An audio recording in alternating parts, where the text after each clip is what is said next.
Во время рабочего визита глава Коми поздравил воркутенцев с Днем города. Столицы мира, как ее называют в народе, исполнилось 78 лет. Приветствуя собравшихся, Владимир Уйба отметил, что невозможно представить республику без Воркуты. Без ее самобытности, заполярной красоты, удивительного трудолюбия и стойкости ее жителей. Статус города Воркута получила в самое, наверное, тяжелое время, это 1943 год, переломный год в войне Великой Отечественной. Но на самом деле Воркута, как место, где уже добывался уголь, где достаточно много было сложных судеб, конечно, он как место установилось значительно раньше.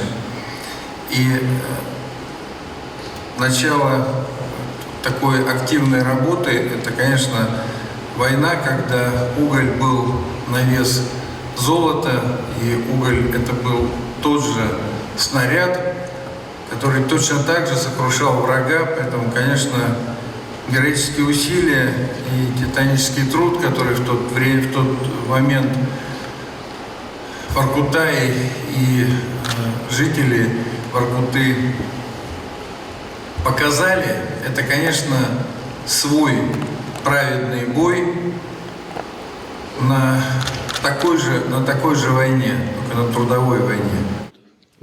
В этом году, в год столетия Коми, президент страны подписал указ о присвоении Воркуте почетного звания «Город трудовой доблести». И по словам главы республики, совершенно точно в этом высоком звании признание труда и заслуг всех тех, кто первым пришел и начинал разработку угольных месторождений и ковал победы в тылу. Затронул на торжественном вечере Владимир Уйба и вопросы будущего заполярного города.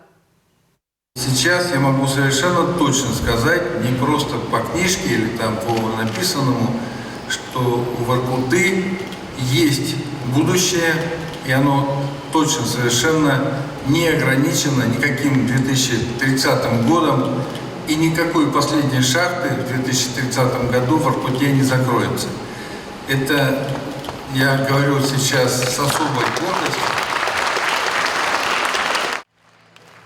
На торжественном концерте Владимир Уйба вручил жителям Заполярья государственные награды Российской Федерации и Республики Коми за борьбу с коронавирусом, добросовестную многолетнюю работу и вклад в социально-экономическое развитие региона.